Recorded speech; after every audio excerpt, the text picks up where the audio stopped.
Hello, and welcome to Conversations with Nick Thompson. You may know me from Netflix Love is Blind, but on this podcast, we sit down with guests from all walks of life to hear their story, remove stigmas, and uncover what makes them tick.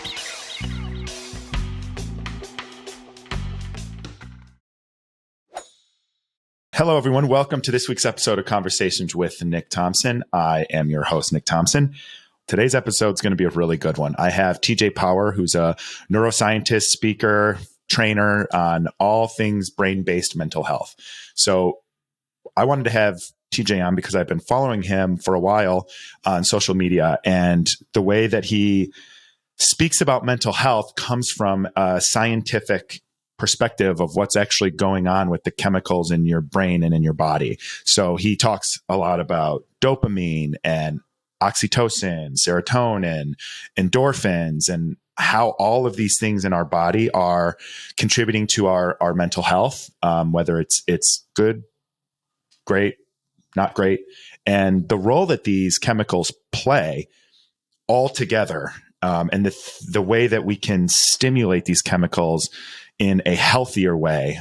So as an example, you get a dopamine hit when you get a notification on your phone from social media, and you get a dopamine hit the moment you open up your TikTok app. And the challenge that this creates in your body is something that is hard for all of us, because dopamine is supposed to be there to bring us pleasure and create our motivation to do something. But now in society, we've got social media, and we've got such an instant gratification type of society that a lot of our chemicals in our body are very disorganized or being stimulated in less healthy ways for our brain and our body. So I am definitely not an expert. That is a base level explanation, but we're going to learn a lot from TJ today. And then additionally, I talk a lot on my social media, obviously about mental health, but about the way that I train myself to be more successful, whether that's moving my body, morning walks. I drink a ton of water. I try for the most part to eat relatively healthy and foods that are going to stimulate my brain. I have certain morning routines to help sort of stimulate what I need for the day. And I'm very far from perfect, but I want to find out from TJ some of the strategies that he recommends and that he's learned from a scientific perspective that can really help our brains be optimized in a more positive manner, and some tactics that we can use to maybe better the way that we stimulate dopamine, serotonin, endorphins, and so on. So great guest, very, very smart.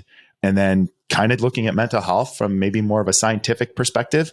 So I'm excited. I hope you guys all enjoy this. And we're going to learn a lot about what happens in our brains, the chemicals in our brains, and the contributions they have to our mental health. So without further ado, let's get to my conversation with TJ Power, neuroscientist.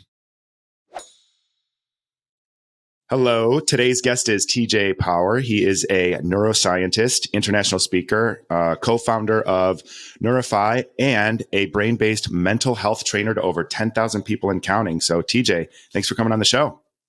Thanks, Nick. I'm excited to be here, man. Me too. This is going to be a fun one. I love talking about this stuff. I've had a few similar type of guests on before, and I always get like so many people that message me after talking sort of about like the brain and stuff. Oh, thank you so much. That was good. So I think this will be a good one big for topic us the days, for sure. I think lots of us want a bit of help with our brains. Right. So before we get into all of the science of it all and brain medicine, why don't we get to know you a little bit with some small talk questions? Let's do it. Cool. All right. Well, first, let's start with one of my favorites. What do you like to do in your free time? That's a good question. What do I like doing? I love going for coffees. I would say that is up there on the list. Seeing my friends for coffees, having good catch-ups. Going out for walks is pretty fun. Going like big walks in nature, big fan of. Going out for dinner, I would say that's like something that's just had to become part of the monthly and weekly budget, is like going for nice dinners. I find that super fun. I like a bit of sport. I play tennis and golf and stuff like that, which is pretty cool. So yeah, I'd say a mixture of those things, pretty good. Very nice. Are you in London? I'm like just outside London. I did live in London and then kind of based on what I was just sharing there, I've gone for a little bit more of a chilled lifestyle. So I'm now like 45 minutes away from London, a bit calmer. Okay. That's what I was going to ask, because I've been to London, and the nature walks, you can find them, but they're more difficult when you're in a city. So for sure. Yeah. And I did find that tough, if I'm honest. As I progressively got deeper and deeper into this mental health stuff, and myself on my own mental health journey, doing all these practices to make myself feel good. And I found London just like very, very city environment. So I moved out last year and I quite enjoy it, to be honest. It's pretty nice. A bit more of a relaxed lifestyle. Good. How often do you get back into the city? I'm still in there like 2 days a week. So I still am back at Thursday, Fridays. I train companies up in London. So I still go back there. And it's fun. Cool. It's now just like I go in, I do some work, I see my friends, and then I can come back out. So it works well for me. Very nice. That's good. So you said you like to go out to eat. So what's one of your favorite meals or restaurants, if you care to share? That's a good question. I like Thai food. I think Thai food is pretty good. There's a particular Thai restaurant here called Venus that I go to regularly. So Thai food's pretty cool. I like going out for steaks. I actually, interestingly, was a 3-year very, very disciplined vegan up until last year. Oh, wow. And now my restaurant of choice is going for steaks, which is shocking to even say out loud after being such a serious vegan. But that's the journey I've been on with food. And yeah, I'd say Thai food and going for steaks is my favorite. So I have to say, you have to come to Chicago now, because I've heard this, and I could probably get canceled for saying this the wrong way, but I've heard that we actually have really good Thai food in Chicago compared to a lot of other places, because there was a lot of immigration here. So, I mean, there's like, you could walk down the street and see 5 Thai restaurants, and they're all great. So it's worth coming. And then we have some pretty good steakhouses, I would say, too. It sounds like the place to be. Yeah. But I got to ask, the vegan to non-vegan, what was the food journey like? That's interesting. I think a lot of people right now are going back and forth and not really sure what they're supposed to be doing, because there's so much contradicting information. And I know I went mostly vegan except for 1 meal a week for 2 years. And then I kind of got back into meat and cheese, steak and burgers and cheese. So I'm curious what your journey was. I think I just, as all of us do, consume a lot of content online. And about 4 or 5 years ago, consumed a hell of a lot of the vegan content. And I think there is truth in the vegan content. Like, I definitely think there's great ideas. I think the animal welfare side of things and stuff is very, very bought into that narrative. But I ultimately did think it was like the best health decision I could make was to be vegan. And then 3 years into that journey, I just didn't feel that good anymore. Like, my energy was low, and I just I felt like something was missing. And I was finding myself in supermarkets looking at like the meat and stuff, and almost I think I actually really want that product. And for like years, I'd kind of demonized it in my head to put myself off it. And then it got to this point where I was like, I really want it. So I literally went from full vegan straight to steak, like the full jump to like the most extreme like animal-y product. And I ate it, and it just felt so good. My energy felt good. I've been going to the gym a lot, and it felt really good having that like animal protein. And then, progressively I added back in like eggs and beef and some cheese and some yogurt, and just like, regardless of all the content on the internet, intuitively, like, it just felt really good for my body. And I thought, I think I'm going to trust this over like all the different narratives I'm consuming. Well, that's something I think people don't do enough of in general, but like, especially when it comes to food, if you listen to your body, like, it will tell you, I feel similar to you. It sounds like it will tell you what feels good and what it wants. And I actually felt very good when I was on mostly plant-based, but I did feel I was missing a little bit, was that like power you get from protein or from meat. There is like there's genuine feeling of strength inside it. And I mean, here in the States, it's definitely a little different, and I'm very careful with the meat and the eggs that I buy. I buy like, 100% grass fed, pasture raised. Yeah. And that's the path I've gone as well. Those key words are really important. Yeah, exactly. And even that, it's kind of like, well, what's really going on? Who knows? But you've got a little bit of at least regulation around what can happen to your food when you go that route. The food's an interesting area, because I think one of the challenges is everyone is trying to figure out what is the diet that everyone should be on. And I was reading this interesting science the other day that they're really discovering that our DNA is coded to specific diets. And you see like across different places in the world, people are coded up to different diets. And if you actually think about humans surviving here for like 400,000 years, some people's DNA path will be people that were by the ocean eating tons of fish. Some people's DNA path will have been like really vegetarian-based diets, and you would have meat eaters and all this different stuff. And I think all of us trying to follow one diet never would be the right thing to do, because there's just too many people and too much space. So I do think learning to really intuitively assess like how is the food you're eating making you feel is probably more the answer.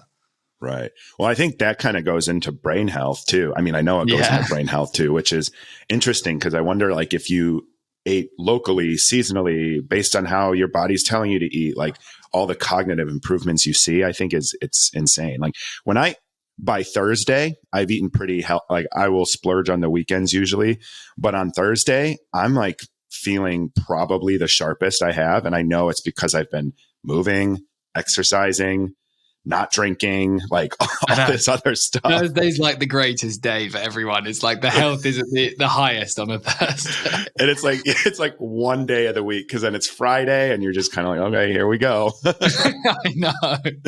Here comes the booze and the food. One more small talk question. This is one I ask everyone now because it's so fascinating to me. What did you want to be when you were first a kid and then kind of growing up into where you are now? Yeah, so I actually had a very specific dream. I really wanted to be a professional golfer, and that was my like 100% path from age of maybe 7 to 14. Like 7 years of my life was just like fully devoted to professional golf, and I got pretty good at golf, and then got to 14, and if I'm honest, discovered having fun and hanging out with girls. And I just decided to let it go. And now, ultimately, I think it was a really good decision. I let it go because I'm loving this path that my career is on. But yeah, originally golf was the pursuit. That's cool. I have found, and myself included, that when people are kids, they have these like grand dreams of everything. The whole world's your oyster. I can be this very exciting almost thing. And then as time goes on, it's like, then you're a teenager and it's a little bit less.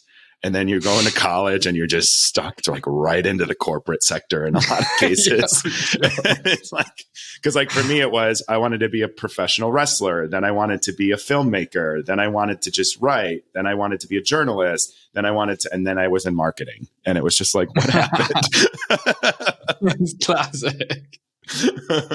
So you alluded to it a little bit. Your life story is fascinating. And, from what I was able to read about it on the internet, of course, but do you want to share your story of I think it was 2019, when you were kind of in a different frame of mind and a different lifestyle, and then things started to change for you? Because I think it's super relatable to a lot of people. Yeah, definitely. So and it does definitely connect with that golf story. So that effectively kicked off when I was about 14. I definitely was someone that when I discovered the world of having fun, of like smoking cigarettes and drinking alcohol and all this stuff, I was like, wow, this is the place to be. Let's keep doing this with my time. And I then throughout my teenage years had like an unusual experience in my teenage years. We had like a lot of family loss. For someone of my age, like I'd lost like 5 pretty close people to me in my life over 5 years. Gosh, I'm sorry. And thank you, man. And I was never like using drugs as like coping. I just was like, oh, it's pretty fun to drink and go out and party and all that sort of stuff. And I continued to have a pretty good time with that until like a point. And I was maybe 21, and just for openness, like I'd been pretty into all the different drugs that you can experiment with, pretty into drinking.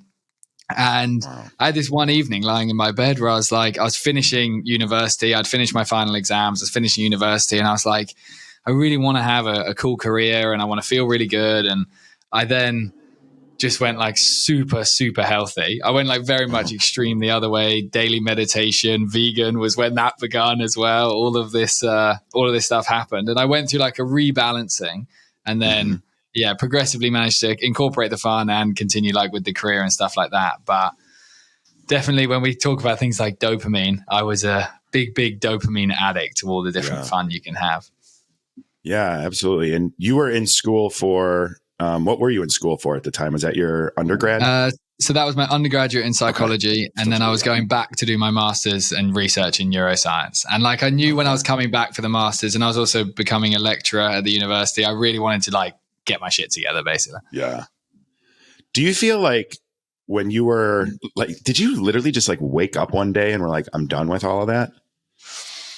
Well, I actually had a very specific evening on the night of taking like some ecstasy and some stuff like that, where I effectively taken just too much. And I was with my friends, I was lying in bed, and I just remember having a serious chat with myself, like, this has been really fun. This has been a good lifestyle. However, you just can't continue this path into your adulthood. So you gotta stop. And then that night, I literally never had it again, which is crazy. Wow. Like, it would just, after years of it just being like a fun part of my life, it was like, bang, stop.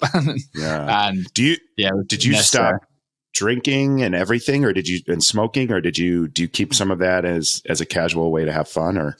Yeah, that's a good question. I went through a period that summer of like no booze and stuff as I was kind of like resetting the system. And then nowadays, like, I'll still have a drink. I like having like a glass of red wine's pretty good, or like a pint of beer. And I still smoke a bit of cannabis. So sometimes I'll still have some cannabis. I don't have cigarettes or vapes or anything like that. But yeah, cannabis and a bit of red wine is now my go-to dopamine source. Nice. That makes sense. Is cannabis legal there? It's not something you get in trouble for around here. Oh, okay. Okay. It's on the verge. You can get it in the doctors and all that sort of stuff, but it's in that like period that America was at maybe 5 years ago. It's weird here because it's by state. So if you're, so like in Illinois, it's legal. It's taxed insane, but it's legal. You can like go to a dispensary and buy it. But if you go over to, maybe it is legal in Indiana. There's some states it's not legal, and it's kind of still treated like you might as well have, cocaine on you or something. So it's so weird. Wow. Okay. So it varies between them. Yeah. And then it's like such a tax revenue source that's a lot of the reason that other states are legalizing it, even if, they don't really believe in it, but money rules all. And if you can make a couple extra bucks on it. I'm sure that's when England will agree to do it, is once they can see the cash incentive. Exactly. So you started with your psychology degree before going into the research and then the neuroscience part. Was there a reason that you went that route instead of like getting a doctorate in psychology or something? Or what was it about neuroscience that sort of piqued your interest to go in that direction? Yeah, that's an interesting question. So I was doing the undergraduate, and during the undergraduate, my objective was always the doctorate. And I always really wanted to do a doctorate at Toronto University. I had like my sights set on that uni, partly for the fact Toronto was legalized, but also many other reasons about Toronto.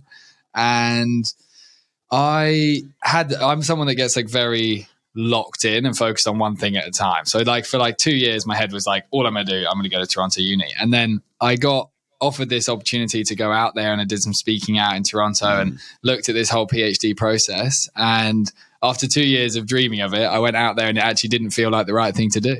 It just wasn't what I was wanting. And I came home, and at that point, COVID was just kicking off. And I thought, whilst I like consider this route of because I was a neuroscientist at this point, but do I consider going down getting the PhD and going more clinical psychiatry and stuff like that? And COVID had kicked off, and I had this stuff I was lecturing in, and I thought maybe I'll just put this online and see if I can train some companies, because good income and I could help people in COVID. And I launched it, and then it was just like, it went way quicker than I thought I would. And I was suddenly training like thousands of people through these companies. And the objective of me getting a doctorate would just be so I could train lots of people. And I was like, well, it's happening. And then like it escalated, and I thought, I love this neuroscience route. And I just thought I'd stay zoned in on neuroscience instead of going any further. That's really cool. And I know I mentioned that I wanted to ask you about this, but what's so fascinating to me now is the intersection of like mental health counseling, traditional psychology, and neuroscience. And I think you have people like Dr. Huberman who have massive followings and massive platforms and the credentials, really sort of normalizing that through his work and his studies, but also the guests that he has on his show. And so like, where do you see the intersection? Because I think it's coming together in a sense, but I think there's still so many differences in traditional psychology or mental health counseling. Maybe even those are different, and then neuroscience. So what's your view on that?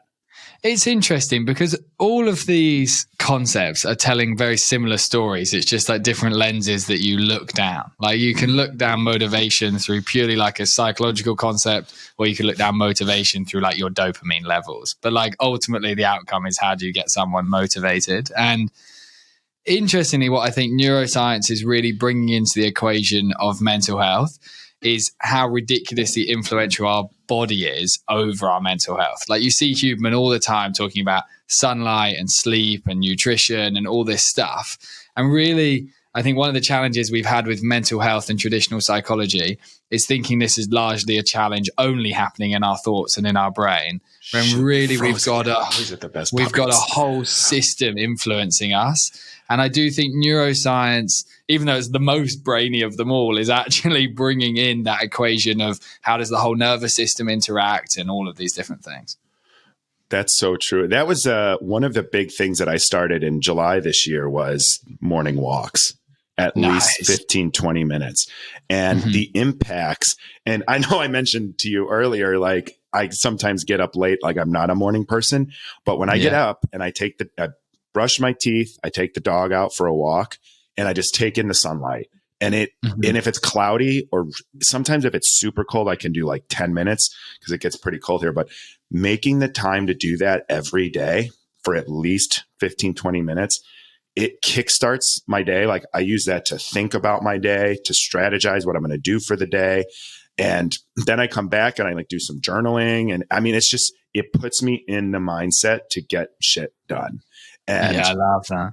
Yeah. And it's one simple thing. And I know there's plenty of other things, but it does impact you. And I honestly just started learning about all of this stuff probably maybe a year ago.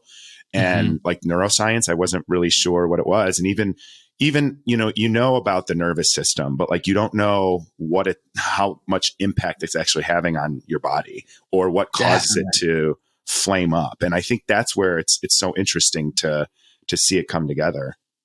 Yeah, I think what's so useful about neuroscience is it's like adding a really good rationale behind loads of the behaviors that we kind of all know we need to do, but it's putting like a really solidified reason to do it. Like lots of us know that, if you go outside, you feel better. But a lot of people get bored of that sentence. Whereas if I stand in companies and I explain like the real neuroscience behind how it'll affect your dopamine system and your serotonin system, people are like, oh, okay, then I really have to do it. And I think for some reason humans, we're just like, we're requiring so much data and facts to make any decisions, because I guess we're just living in such like a heavy information world. And neuroscience is providing this like deep motivation as to why to change up your food or get outside more or do the deep breathing, calming stuff he's popularizing a lot, Huberman. All of these different aspects is providing a cool rationale for them. Yeah. And you had mentioned too that you started meditating. Do you do a daily meditation? Yeah, that's a good question. So I managed to maintain a daily meditation for 2 years, which was something I was ridiculously proud of, and now not so proud of to have lost my daily meditation. Well, you can get it back. We're human. However, now for the last 6 months, what I've been doing is there's that double breath in, slow breath out concept. I don't know if you've seen this online, this thing called sigh breathing, which is where you take like a big inhalation through your nose and you fill up, and then you take an extra one on top and slowly breathe out.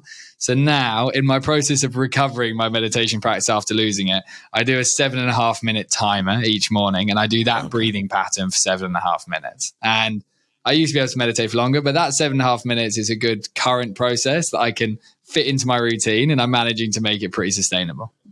Oh, that's awesome. I actually learned that breathing technique from my yoga instructor a few years ago. And it's kind of a way, like when I get a little anxious or my nervous system acts up, that's a way that I can kind of calm myself. But it's become so popularized lately. Like you see, I mean, probably once or twice a day, I'll see someone post like a carousel on Instagram or something about it. So it's good. 100%. Breathing is like, it's another one that's just, it's so simple, but like we don't do it well. I always would get called out on this in the office that I like sigh a lot. And I realized like I actually hold my breath when I'm working on something, which is the worst thing I could possibly be doing for that. So then I'll just be like, and they're like, what's wrong? I'm like, oh, nothing. And so I started paying attention and realized I was, yeah, isn't that weird? That is weird, but it kind of holding your breath would slightly zone your attention in. So I could see why your attention would like hold for a second. But the breathing stuff is big, and all these things are pretty big. Like I hold quite a simple view on mental health. Like I look at it through all these different lenses, but I'm so interested in human evolution and like the fact we were here for 400,000 years wandering around in jungles before we suddenly in the blink of an eye have come up with this concept of sitting on video calls and chatting through computers. And when you look at like how we would have lived our life with loads of sleep, loads of sunlight, great nutrition, really connected relationships, all of this stuff, lots of calm breathing, we just like we're survival machines. And I genuinely think our brain and body is so annoyed at the fact that we are living so misaligned to how a human's designed to behave. And we're sitting on sofas and spending all our time on our phones and boozing too much and just like not being an instinctive human. I think the brain is a very clever system, and it's basically saying, I will make the whole world like nervous and low and all this stuff until you redirect your behavior back. And when someone does redirect their behavior back, the speed that mental health improves is so significant. So these things, they're important assets of being a human.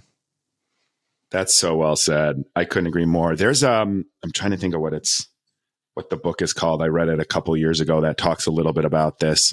Civilized to Death.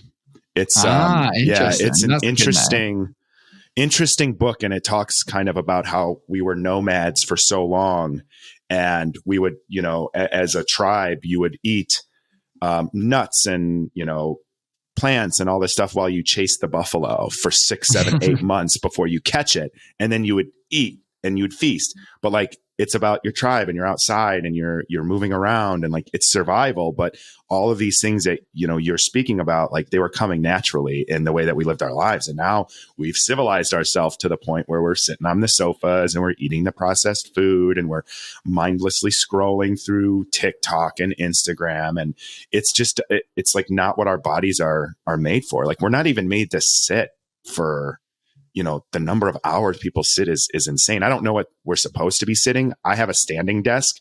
Nice. I rarely sit down. I'm always trying to move and stay standing. And I think I do a good job of it, but it's taken a long time to realize that that's what my body wants. But definitely.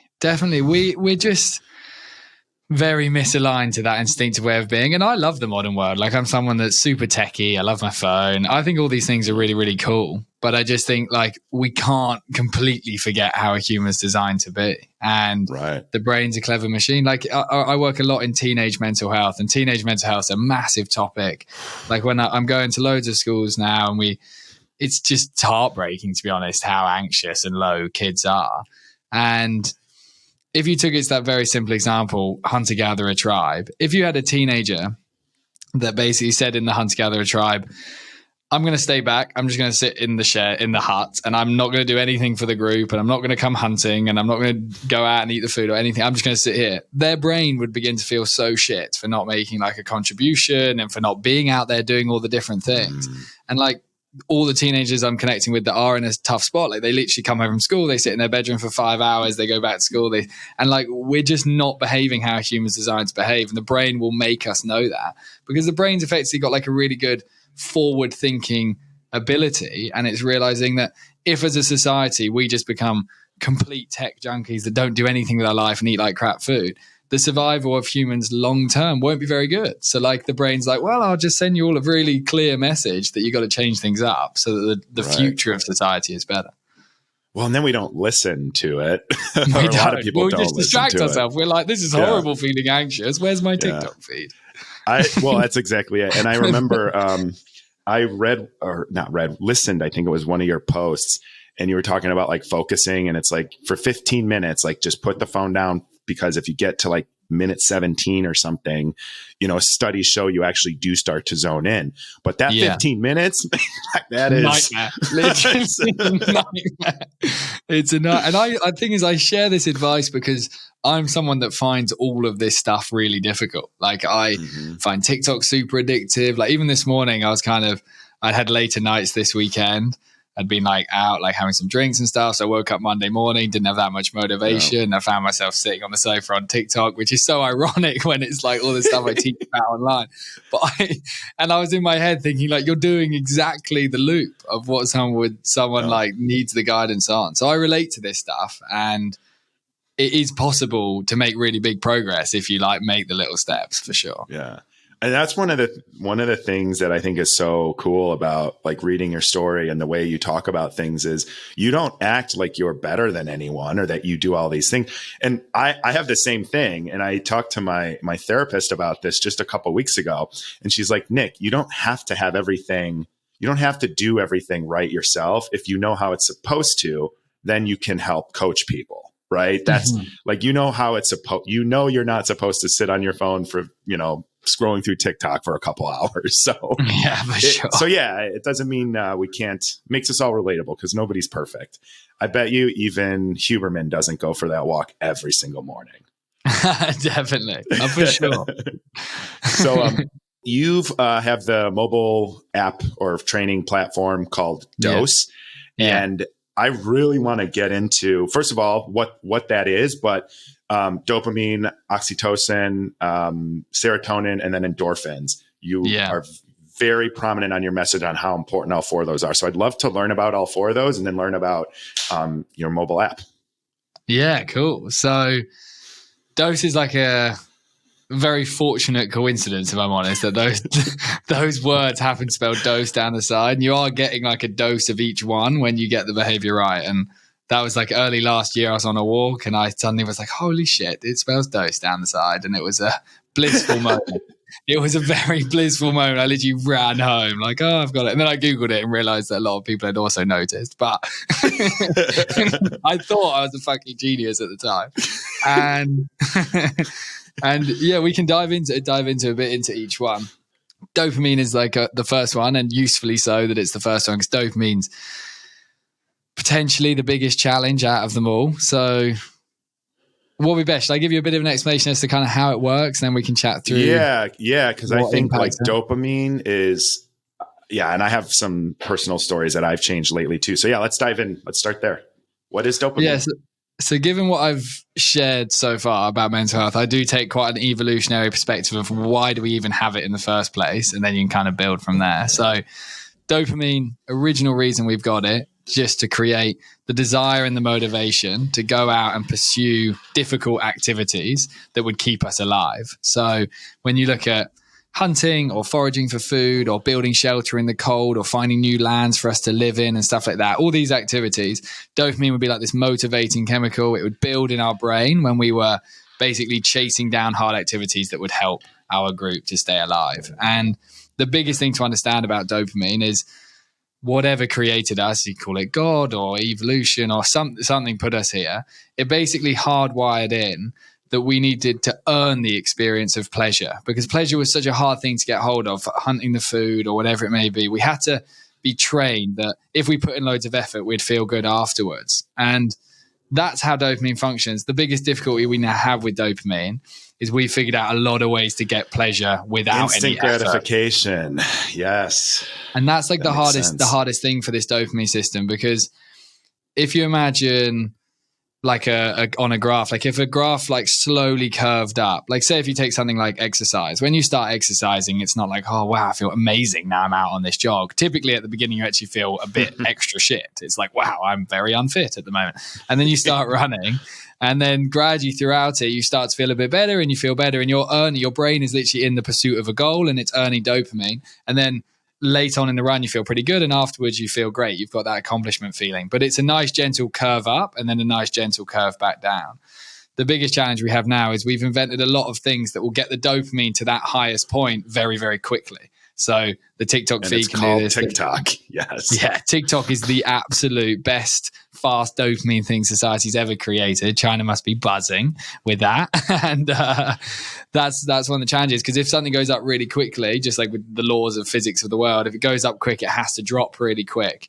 And we're all in these big fluctuating dopamine loops where we loads and loads of pleasure when we're on our phone or eating the junk food or whatever it may be. But when we come away from any of the quick dopamine, the dopamine drops, and then we sit there and we procrastinate, we feel lazy, and it can make us feel pretty anxious and stuff like that. So yeah, that's a little bit about dopamine. So on dopamine so TikTok, I heard this a long time ago on the news.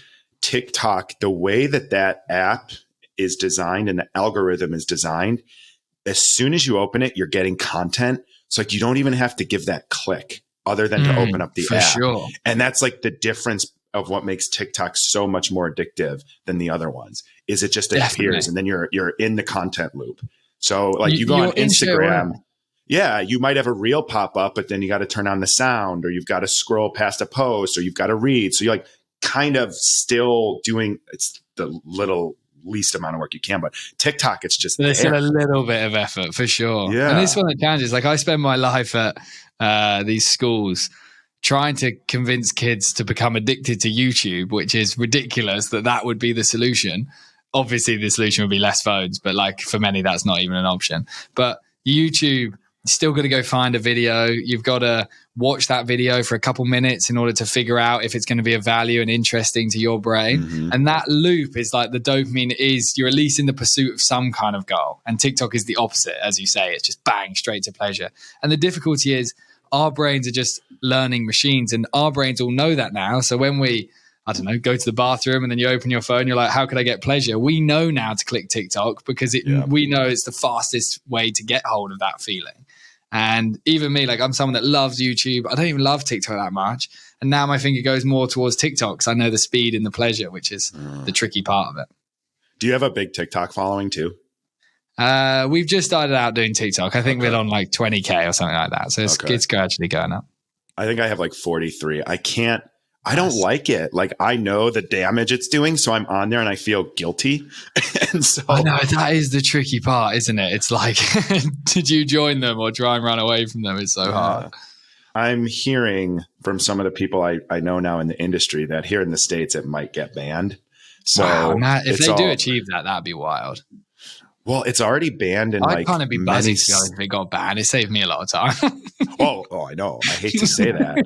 Like I literally told my my agent over a text, I'm like, if TikTok gets banned, I'm gonna be really happy because there's stories about it and they want to hear what, people with followings have to say. And, I'm like, I'd rather be on YouTube Shorts. Why? I just 100%. Think it's easier to do. 100%. And TikTok is literally destroying the teenage brain. Like you just would not believe it. We train. I did like a tour around Switzerland last year, for a few months, training schools in Switzerland, and we got a load of data about their screen times and stuff, like anonymous data, so I could learn about the kids and give them the best training that we could. And we got data for the month of August because the training was starting in September. And your brain right now and anyone listening is trying to calculate a high number of a screen time, as I'm about to tell you. You're thinking, what is he going to say that's a high number? We saw average daily screen time of 20 hours a day on the phone for a whole month, 20 hours a day. And we saw average screen time. This was for about 150 14-year-olds. Average daily TikTok was 14 hours a day of TikTok. 14 hours of that. Oh my God. Can you imagine 14 hours of that in your brain? And the dopamine just, it's so crazy, this TikTok addiction. So I'm not that opposed to it not existing. There's a company here. I don't know if you guys have it in Europe. I can't remember. It's called Lush. It's like a skincare. Oh yeah. We have Lush. Yeah. Okay. So I just saw an article today. They went off of social media across the board because of what it was doing to the youth. Wow, that's pretty cool thing to do. And it's like I saved the article because I saw it this morning when I was getting ready to talk to you, but I saved the article so I can go back and read it. But it's looking at it from the perspective of how much is this hurting their brand, their revenue, and all that stuff, and is it worth it? But anyway, social media is awful, and so my whole thing was I realized that I started creating more content a few months ago, and I was spending so much more time on Instagram than I ever had before. And before like any Love is Blind stuff, I didn't post on social media except LinkedIn. I posted on LinkedIn because that was my career and that's what I was focused on. And I was getting to the point where I felt the ups and downs in my days, which I have those naturally, so I don't need to make them worse. And so I shut off all notifications on Instagram, and now it's on my terms. So I'll go in there when I'm like, I have something I want to post. I have, something I want to interact with, or I have, posted something and now I'm going to go spend 15 minutes replying to people or, whatever that may be. And it has made my days so much more productive because I'm not getting those little notifications. And it's something that, Clayton Eckert, who's on The Bachelor, he was on The Bachelor. He talks about kind of, he does some mental health speaking and stuff. And his whole theory of the case is like, you come out of the show and you get these like constant dopamine hits from social media. Your followers just went up another 10,000, all this stuff. Yeah, I bet that must be a wild experience. Yeah. Oh God. And then it stops. Yeah. And so he's like, yeah. And then it stops. And then you're not doing the interviews anymore. And you're not seeing your name in the news, and you're not getting the 10,000 more followers and all the like positive or negative stuff. And it just goes from like this to this. And that's so interesting. I actually do see that online. I see that with that Too Hot to Handle show as well. And I think that must be tough. Yeah. That must be tough. Because dopamine really works based on expectation. Like dopamine's really connected to excitement. And as the followers are growing, you feel this mass excitement. And then your expectation begins to rise. And one day where you gain 2K, that might become a disappointing day, even though like a week before 2K was amazing. Like, how expectation versus reality changes a lot. And eventually you get to the point where huge expecting to wake up with like new 10K every day or whatever happens when you come out of those shows. It turning off would be very hard for the brain, like really, really tricky. Well, now, like for me personally, I lose a ton of followers like over the last few months, which is like I don't pay attention. I mean, I pay attention. I don't care. Because you have to learn to disconnect from it for sure. Yeah, exactly. And the thing is it's like I'm just myself, no matter what. That's kind of always been who I am. And if people don't like that, then goodbye. Like, okay, go live your life. I'm not going to change who I am to just keep you as a follower. Or if people don't get my sense of humor, like I get that. That's kind of hard to convey over the internet sometimes, but it's weird because it's a constant, like weird hit on your mental health, no matter which side of it you're on. I feel it too. I feel it. And I mean, I even check the unfollowing and think, you bastards for unfollowing me. I don't know how you've been growing though. You've been growing, right? It is going up. It is going up. Yeah. But I still will see like a number. It's net positive for sure. And I relate to it, man. And I also have one of my best friends went on that show Love Island. I don't know if you know Love Island. Yeah. I don't really watch reality, but I know the show. Yeah, and he experienced that giant surge, like loads of attention, and then like it cutting off. And I've chatted to him a lot throughout it, and it's a super tough experience. Yeah, I feel like I'm for the most part pretty mentally stable, mostly, especially before the show. And I remember always thinking to myself, like, I don't care about any of this. Like, I'm really just doing this to see if it works. And, I've kind of maintained that, but I can understand because I've seen it. Like, I've seen it happen to other people where it just becomes so consuming. And then you can easily lose track of who you are and yourself. And if you don't have like you're grounded, like this is who I am and this is what I care about and these are my values, you could easily just get sucked in. And then before you know it, you're like promoting things you wouldn't really be promoting, but you did it for the money and you're getting pressure from your agent or from your PR people. Like I lived through it. So like I know what it can be like. But some people I feel, and these are probably the people that sometimes get attracted to these shows, they're not like mentally where they should be to come out of it successfully because it takes a toll on you. Yeah, interesting. I almost think they need like a social media support system for people that come out of these shows because that's tough. Yeah. Well, they like for us, they give you this like stupid training, block and delete and block the mean comments. Like, Yeah, that's just not the solution, though. It's much deeper than that. No, I know. Well, my solution now is if someone's mean, I report them as harassment and then block and delete. Good idea. Good idea. We talked a lot about dopamine. I don't know. We don't have the solution's YouTube. Don't use TikTok. Go to YouTube. Yeah, go to YouTube a bit more. Basically, the wrap on dopamine is there's a lot of fast pleasure in our world, and the first thing you got to do is figure out, could you slightly reduce consumption of fast pleasure? That's like less porn, that's less TikTok, less junk food, less booze. Could you like make any effort to reduce them down? But on the other side of it, the dopamine baseline, the like level in your brain can increase over time if you do more activities that do require effort, effectively slow pleasure. That's focusing while you're working and not getting distracted. That's cleaning your home is a really good thing. That's why we feel so satisfied when we clean our home. That's cold showers are good. That's exercise is good. Anything, even like in your home where you're like, oh, I really need to take out the bins, and you think that's effort, and then you do it and you're like, oh, I'm happy I did that. That is dopamine. So in your head the whole time, how can I put more effort into my life? That's going to be what raises the levels up. I love that. Such practical advice too. It's funny though that I share practical advice and things that I do on social media, and I get constant messages from people saying it really helps. And I think it's, just seeing it, maybe even if you know it, you just don't know what's going on. So these things are important. And like with dopamine specifically, because dopamine, like everyone's addicted to all this fast pleasure stuff. And like, it's not surprising. Like they've created some great things that feels good when we have them. And my sister, for example, she's potentially even bigger dopamine addict than myself. And she now doesn't drink and doesn't do all that stuff because she also found it too much fun.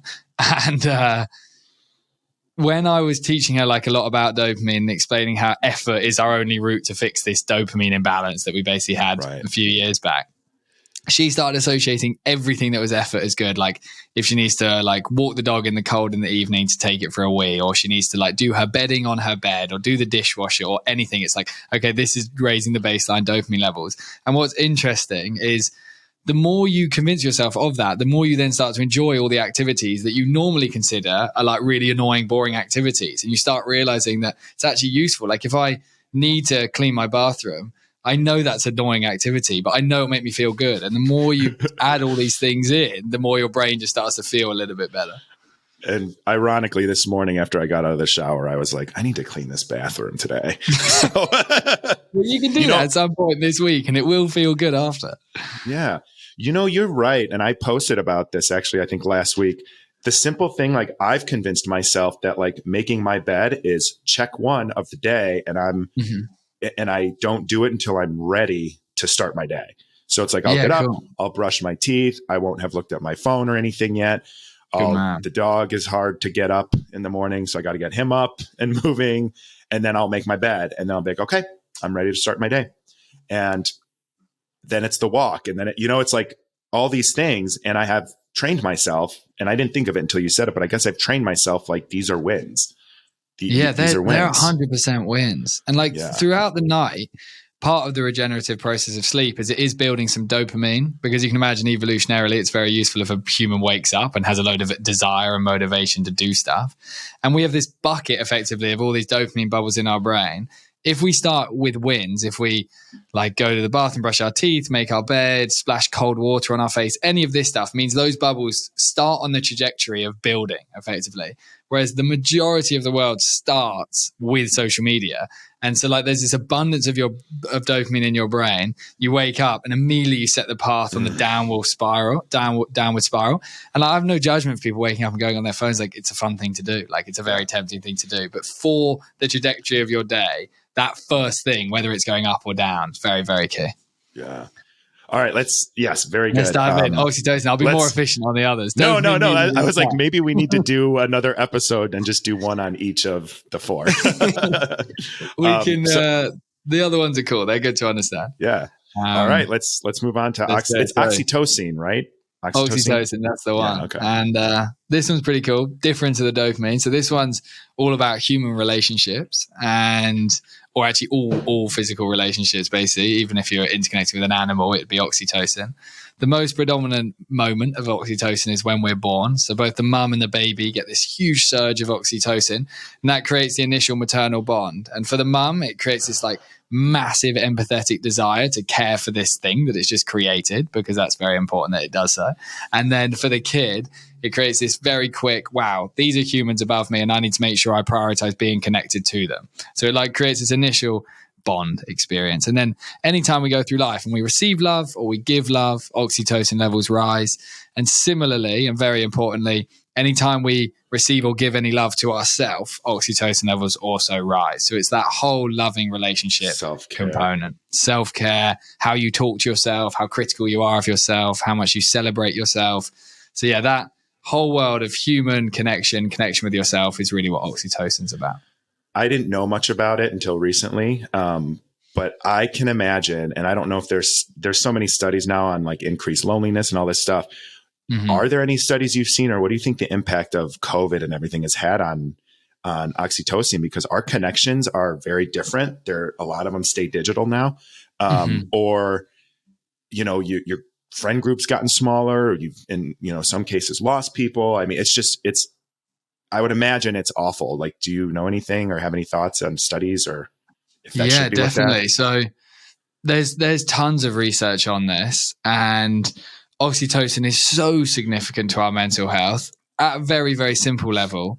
If we were ever excluded from a tribal group, we are effed effectively, because like if in the wild, if you're not in a group of humans and you're alone, like we're nothing against predators on our own, but as groups, we're amazing and we thrived. So from a mental health point of view, you can imagine that any feeling of exclusion from a group makes us very anxious and nervous. And that is what happens like when you look back at school or in friendship groups now, when you feel like you didn't get invited to something or any feeling of exclusion, it makes our brain like very much not very happy in those moments. And we as a society are just progressively disconnecting from one another. It's this wild experience of like, wow, we've got tech and tech's making us all connected to everyone. Yeah. But from my perspective, it's creating like mass connection, but very superficial connection. Yes. And then like a real loss of depth of connection. And even when I train companies, and we talk a lot about this concept of phone fasting, which is like 60 minutes off your phone each evening. And so many couples in their 30s and 40s and stuff come back to me after these sessions being like, wow, for the last week, me and my partner actually chatted on the sofa for like the first time in years, because humans are just like placing all our attention into this tech and not enough attention on the people like close and around us. So COVID definitely was a challenge. COVID killed physical connection with all the elbowing and like hellos and all that crap we needed to do at the time. And oxytocin needs physical touch and it needs good intimate conversation, basically. Right. Oh man, I have to learn more about that. The real thing that I've just noticed is people don't really know how to, first of all, it starts with you. They don't know how to build that connection with themselves.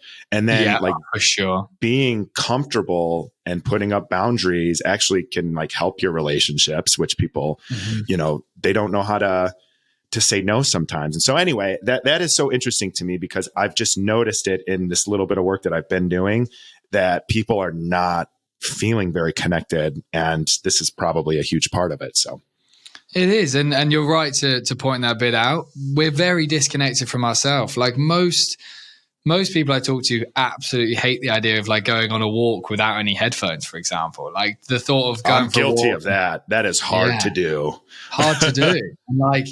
And it's so fair enough. I remember when I was at university, and as I said, on all these things, I've always been the extreme other end of what I'm doing now. That's how I've learned this stuff.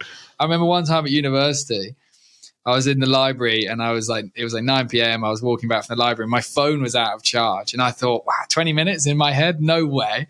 And I've been there. I carried my laptop with my headphones plugged into it so I could play Spotify, and it wouldn't play if the laptop was shut. So I literally had a laptop in my hand, which is ridiculous. So I really relate to this challenge of connection with ourselves, and we got to find a way to work on it. We got to spend a little bit more time chatting with that voice in our head and listening to these thoughts. And the two things for me, just because that is a relatable topic, is I made this commitment to myself to go out on walks in the quiet without my phone throughout COVID. And me too. I found them really tough. Like I'd go out there and I'd hear a lot of noise in my head and judgment of the different decisions I'd made up until this point and stuff, which was like effectively my system giving me some good guidance, but it felt like critical and things like that. Right. And what I did was go through this process of getting super into that gratitude idea, just like, what am I happy about that has been going well recently?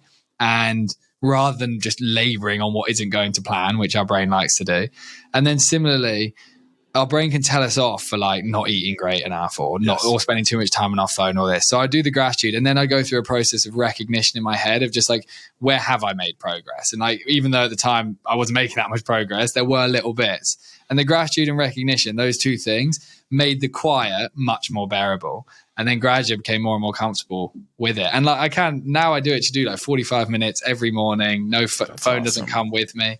And like, I find it a necessary period to now like connect with myself and have the conversations I need to have, when I used to absolutely despise it. So it can be built in. Yeah, no. And that's true. That is, the last couple months for me have been really challenging. Like I have not felt as off and disconnected to myself and since I was in my 20s, and I'm 37. And, it's like so many things going on. And then, losing my job and like healthcare, because of course in this country you lose everything when you lose your job. And it's ridiculous. Yeah, it's like I just started every day basically doing what you're saying. Like I'd go for my walk and I'd come in and I'd write it down. But like, okay, nice. What went well yesterday? What am I disappointed about yesterday? Did I live my values yesterday? And then what's my intention for today? And what am I grateful for? And that right there can be something as little like yesterday. I'm grateful to have gotten through this week after having an awesome weekend in San Antonio last week. I survived the week. Congratulations, Nick. You survived the week. But you know what? That's a good way to look at it, as opposed to what a horrible week this was. It turned into, I got through this week, and that's a good thing. And it helps.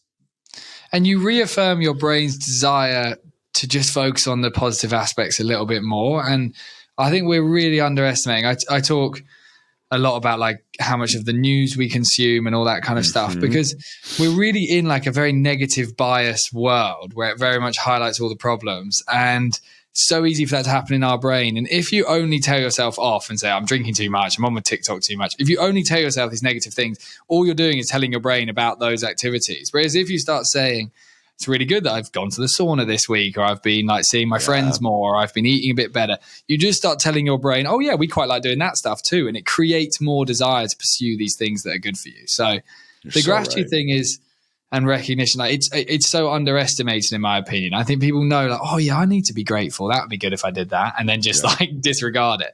But like it really makes tangible difference to your mental health for sure. So anyone listening right now, pick up your phone. We're telling you not to do. Pick up your phone and shoot. Yeah, go on TikTok. No, pick up your phone and send a text to someone you're grateful for. If I think of something that I'm grateful for, I always try to text them right away.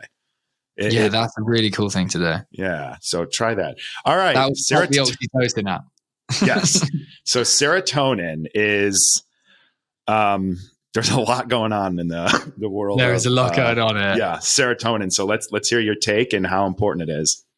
Yeah. So this is an interesting one. Again, I think like dopamine, potentially pretty well known. And interestingly with this one, 95% of it's being made inside our body and only 5% is being made inside our brain. So that it really has like a very significant difference in how it functions.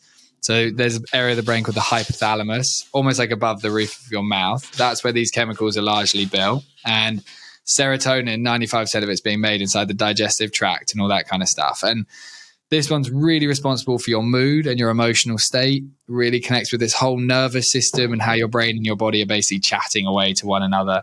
If the body's really stressed, it tells the brain. If the body's really calm, it tells the brain. And interestingly, when you look at the behaviors that have a big impact on serotonin, anything really that makes our body feel calm and happy and healthy leads to an increase in the production of serotonin as effectively a way of our body having a mechanism that motivated us towards this stuff. So the big factors with serotonin, sleep is absolutely huge.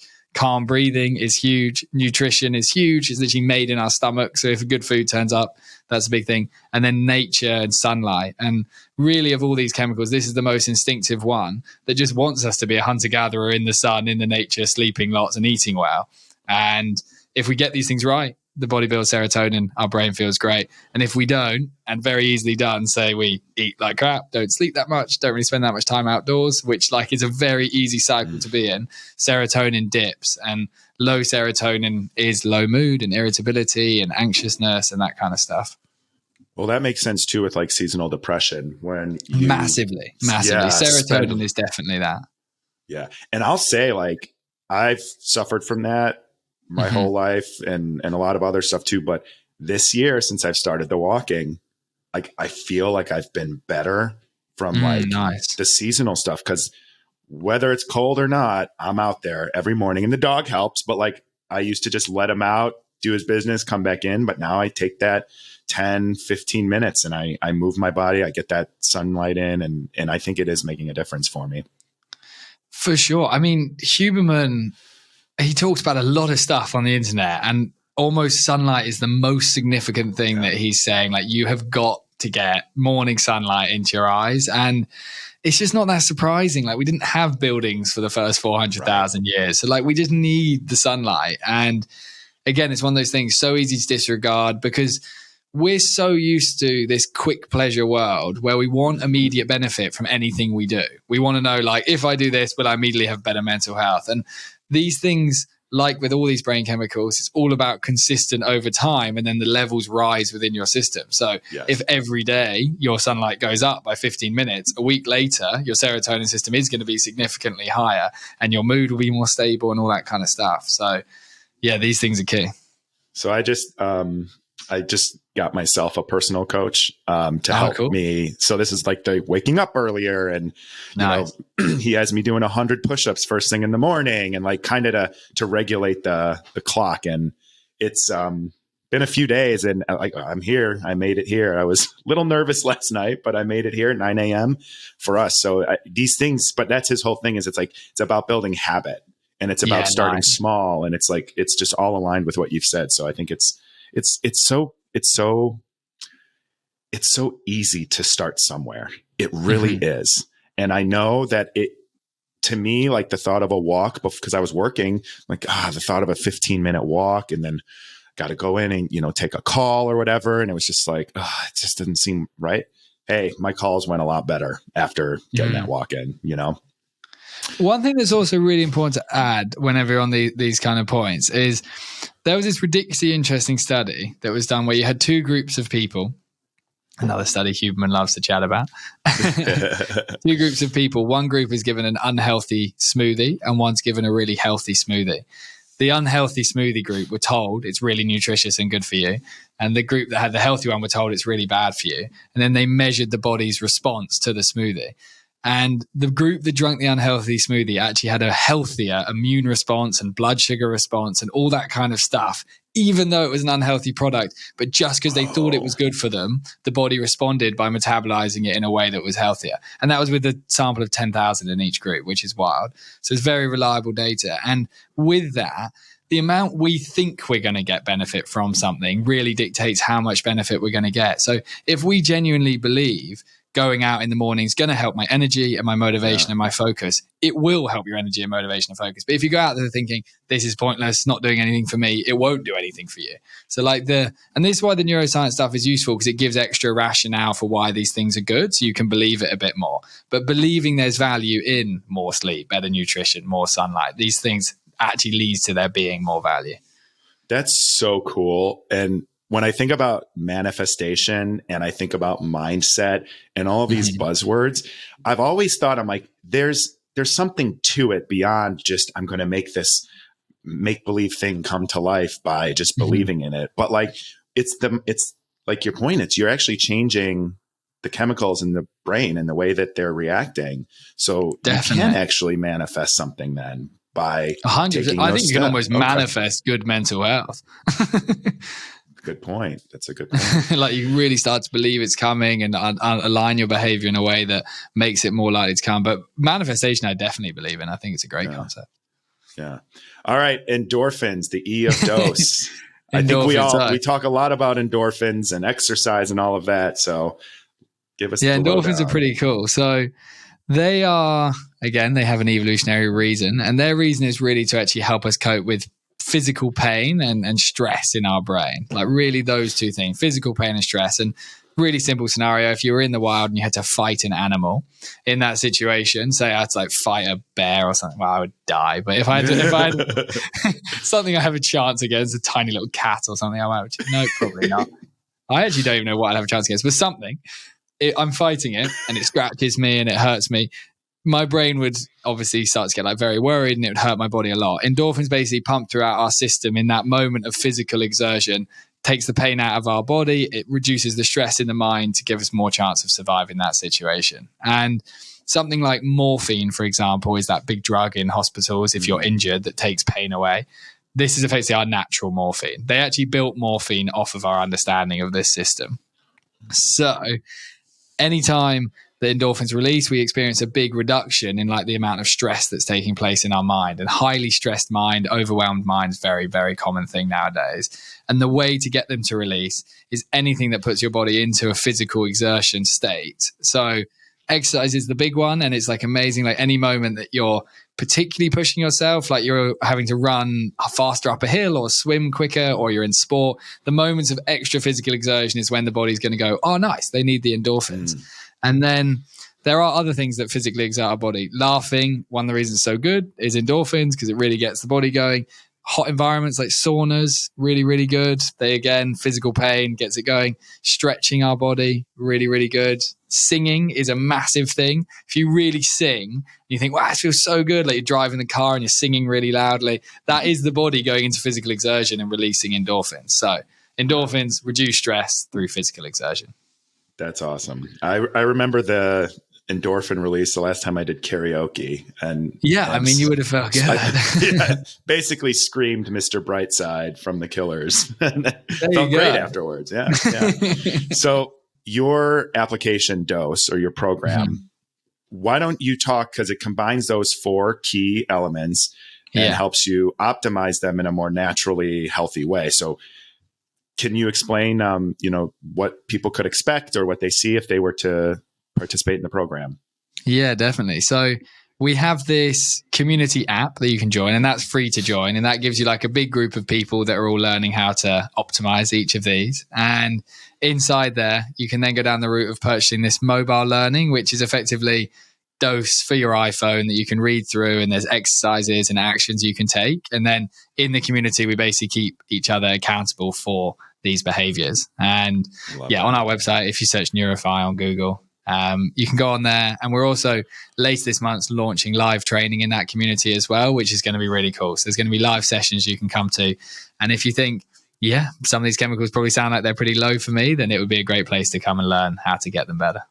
Yeah, that's awesome. We'll put all these links, and we'll have you say them at the end again too. We'll put all these links so people can click. But with that, I'm going to give you an opportunity to ask me any questions you might have. Interesting. I would say I'm very curious in this topic of what you did on television, if I'm honest, which I know is go for it. From a mental health person, someone that's watched this show and very fascinated by oxytocin and human connection. It is a very unusual show to watch. And from your perspective, when you were going through that process of talking to people in booths, what was the main thing that dictated whether you experienced an oxytocin rise when you're in conversation with someone? Ooh, that is a good one. Okay. Was there any key asset that went, oh yeah, I feel more connected to this person because this happened? So as anyone knows, I connected really quickly, even though, there's editing and weird stuff that goes on in reality TV.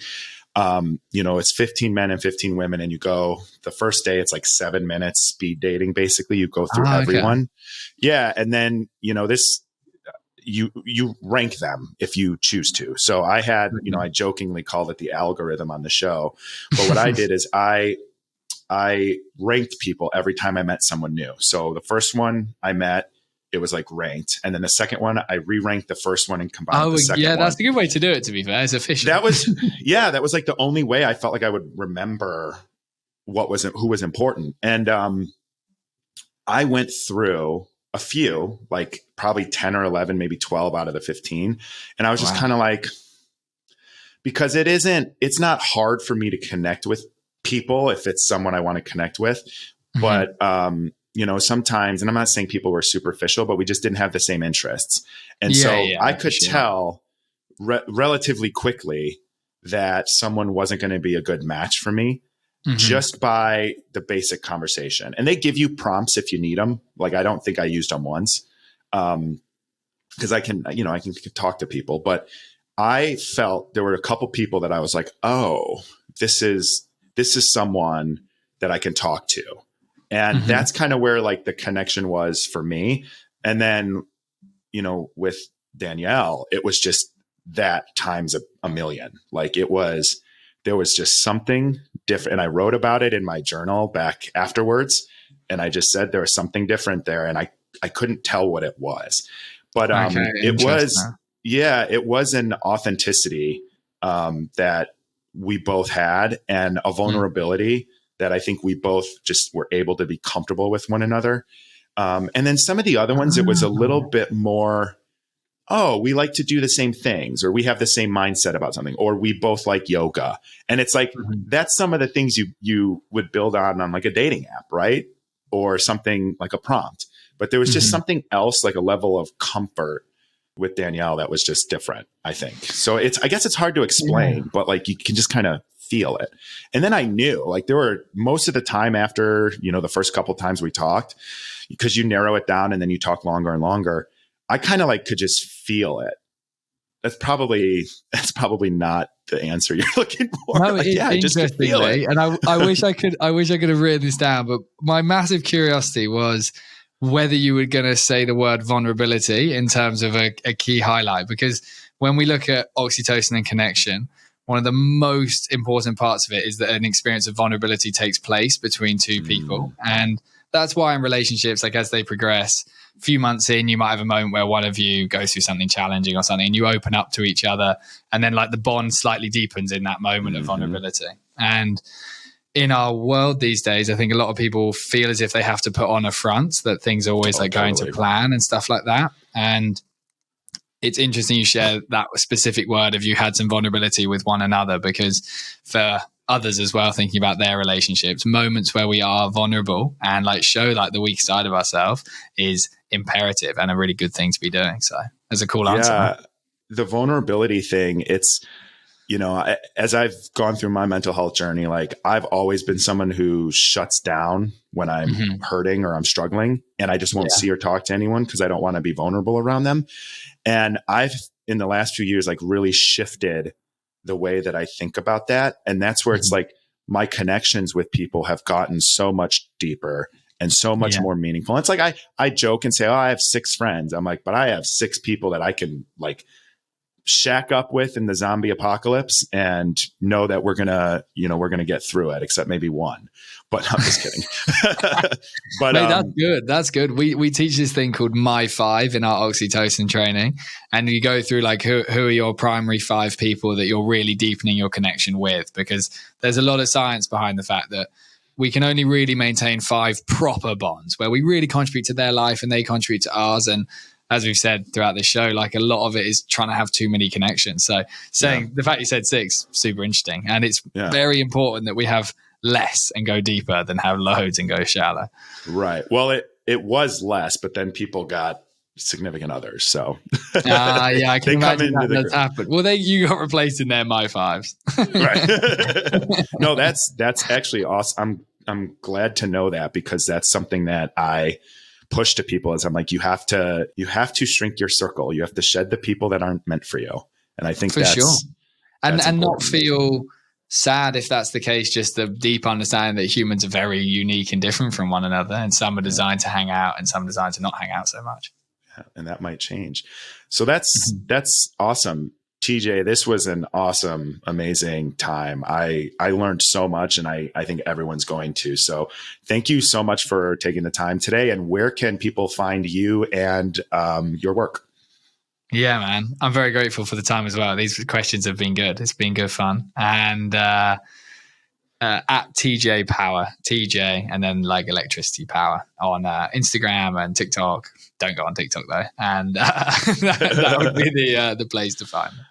Very cool. And we'll put a link to join the Dose community and download the app as well. Awesome. Cool. Well, thanks so much, and hope you guys all enjoyed this episode. Thank you for joining me on another episode of Conversations with Nick Thompson. If you enjoyed the show, be sure to follow us and leave a review on Apple Podcasts, Spotify, and YouTube. Links can be found in the description below, and we can't wait to see you next time.